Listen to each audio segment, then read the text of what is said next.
Hi, this is Carnley and I'm demonstrating my Lab09. I've called my application funnel, and I'm going to go a bit into the history of how I got to this point because I believe it's relevant to the work that I've done for what resulted in the final product. So my network card is the IP address for this PC is the one that you see right here. When I attempt to bind to it to try to just get in like just a TCP packets or UDP, when it's in any other mode other than promiscuous mode, I get a bunch of error messages. I've created a log capability because of that reason. So like today you can see the logs that for the errors that I got, and most of it is for very large packets. This was when I was trying again. This first one was when I was trying again to get it to work. The socket there to work with, and it was in any other mode other than that. Otherwise, this is when it's in promiscuous mode and it just starts going. It sometimes gets really slow because the buffer. You'll stop seeing it displaying the buffers on the screen. This will make more sense in a minute. I'll leave this open because of that, because the packets start getting too big. I needed to go in and do that, but until whatever I have open today on my Internet Explorer, actually it's Chrome, whatever I have open today in Chrome seems to be giving larger packets because I just got this promiscuous mode to work yesterday. So before then I could not. So Wireshark I can just put in my IP address and it can just seem to get packets whether it's in promiscuous mode or not. So I know I can do it. I just haven't been able to figure it out within the timeline of this. And as you can see, it's almost time for me to get this turned in, and I don't like it's stressful waiting to the last minute. So and the video and everything else to get it in. So here it is in the final product for what's going to be turned in. But just as a side note, I created a web scraper in 844 last summer as part of that class. So I would like to combine it with what's going on in here with web scraping it, intensify this. I know this is just supposed to be net capability, but I mean, there's lots of that. I want to do something that's on the friendly side. So my web scraper is a friendly one, but also doing that helps me understand more what the bad guys are doing when they're creating these things maliciously. Just like by doing this and getting down into the packet headers and everything else, I understand a lot better what's going on and how they're doing things maliciously. I now know how people are, when they spoof your IP addresses and when they spoof all that. I get how they're doing it now. I can bring up the code. That's on the other monitor as well. This part right here, and I'm going to give credit where credit is due. This part right here, I did not write or come up with this myself. I mean, I modified it, of course. So it's got this, which is getting at the string, which can display as the string that we're going to see that displays. But I got this from this website, so I gave credit for it. All the rest of the code is mine, but that code came from there in order for me to more quickly get the code written for the IP headers. Otherwise, I have a huge book that I've bought that's on these IP protocols, and going through that book and trying to see those headers and everything else, then translating that to the C# language was probably a couple of days worth, and its own. This guy saved me a couple of days worth. I know it doesn't look like much, but from those who code all the time, trust me, writing just this much code can sometimes take you a week because of the research that goes in behind it. So this guy saved me a lot of hours worth of work right here, days. I'm estimating days, and so that really helped, and so that helped me get the packet headers. But you can see, I'm trying to find where right here, the source IP address and the destination IP address is being read right here. It's coming in as binary. I don't have it correctly being displayed as a string. There is another C# command to do that, but that would be me going in and rewriting this, and by the time I noticed that it wasn't converting to a string to the right point was in a couple of other recordings that I messed up in. So So it is, you'll see it here in a bit, it is giving us the destination IP address, but it's not getting it in a pretty human readable form, but it's correct on the binary level still. Okay, so that's kind of what's going on in the background. You'll also see that there's I have my network interface. You can see all the code over here. All of this will get turned in as well. For the UDP, TCP, the multicast version of it, that's what I all did when, oh God, when did I start that? Last week or so, when I had another lab to do as well in 846, so trying to do both assignments and stuff, the timeline's going to get a little messy, but yeah, so I wrote all that while I wasn't getting the other thing to work, just so that I had something to do. So I started off slowly, one at a time. So I'll test it like I had to test it to begin with before I got the sniffer working, because that did not get going until last night. So you can see that this socket test right here is port 21. It's a server. This is set up to be a client that connects to it.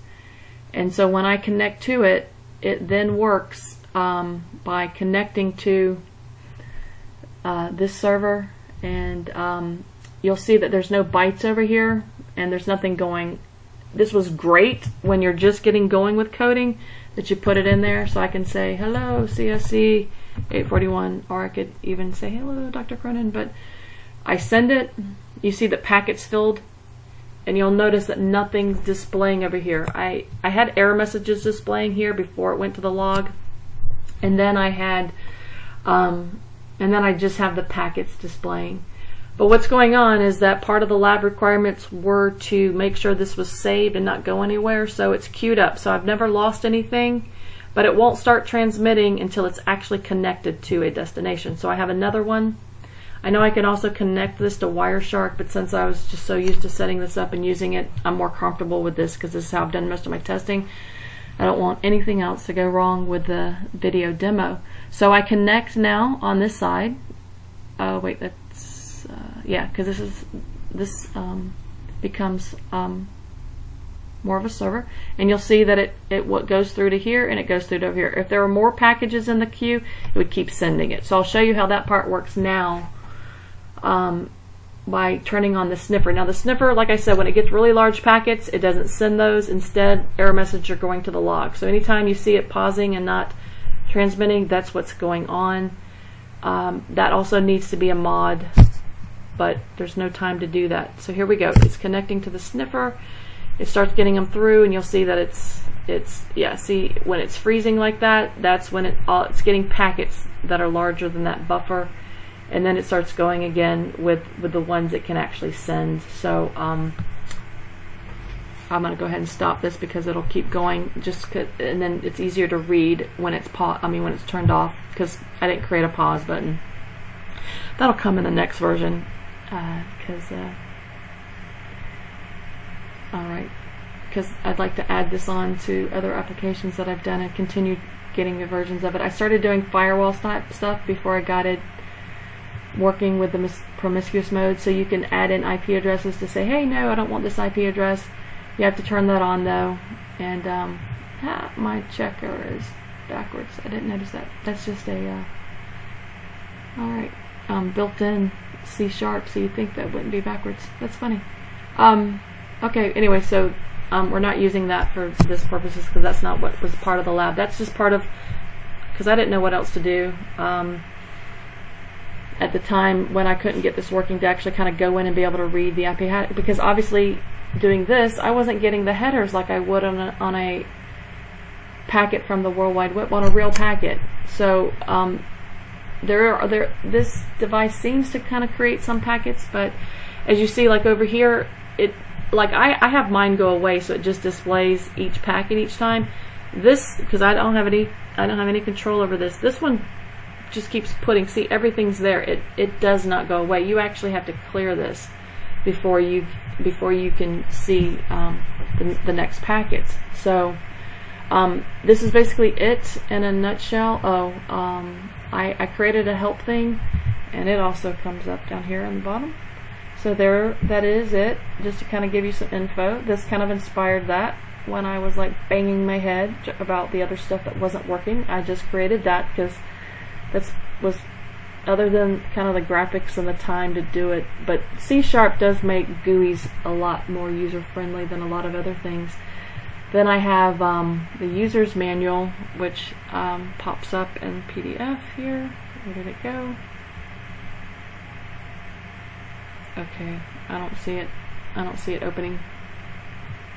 I think it's because I opened up it from my disk images and not the executable, where you have to install it. And in the code, I can show you. Let's see, that is in the main window, and it's gonna, since it's running, it's gonna be a little bit slower. Let's see, the help, right, main window of CS. Oh no, this is the GUI stuff. It's not the CS file. Well, no, wait, that's what it calls the. All right, it's gonna be longer than I thought to find it in the code. But this is all the GUI part. If you're interested, I don't know how familiar you are with C#. I just learned this language about 4 years ago, so it's still, I don't have as many years experience with it as I do C and C++, which I do think that would have been better for networking type things like this. It's just it would have taken too long to do the GUI part, and I really wanted that. I started this in Python, and I thought maybe some of the problems were because of Python, but because I had done similar socket type stuff for where I work now, they do a lot of .NET type stuff. So I got to learn C#, and not big fan still of .NET, but I'm liking it better than I did before, and I can see where its functionality is. So you can see even me having done this. Somewhere though it calls it up, and I'm hoping I'm remembering the right part of where it's calling it up. It calls up the help, and the address that I put in there is in the folder, and it's a lot of code. I wonder if this would show me all the references. Nope, they don't show you everywhere it is. Anyways, it's when you put it in the build, the link is for it to go onto the C folders. So I don't need this anymore. Let's see. So if you go into the C folder, I mean the C drive, when you do the executable, it creates a funnel. Oh, I'm in documents, not the PC. It creates, under the 86, it creates a funnel folder, and then there's that, and let's see if it'll open from here. And no, PDF is not opening. Okay, I know what that is about. I had this problem before with PDF. On my machine, for some reason, PDFs don't always open, and I have to reboot my machine in order for whatever logs in there to do it. It's either a Windows glitch or it's a PDF glitch, so that's good. So it's not funnel itself, it's this. Yeah, okay, PDFs are just not opening right now. Okay, anyways, that has nothing to do with this application.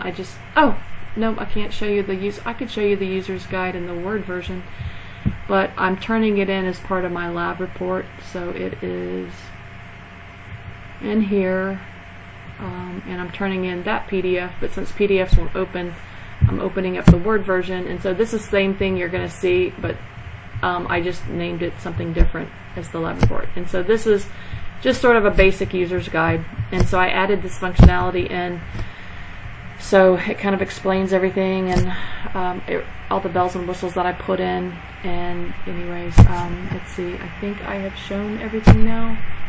I showed how you could save the configurations, right? I showed the log files, I showed the configuration. You can, I'll go and close that. You can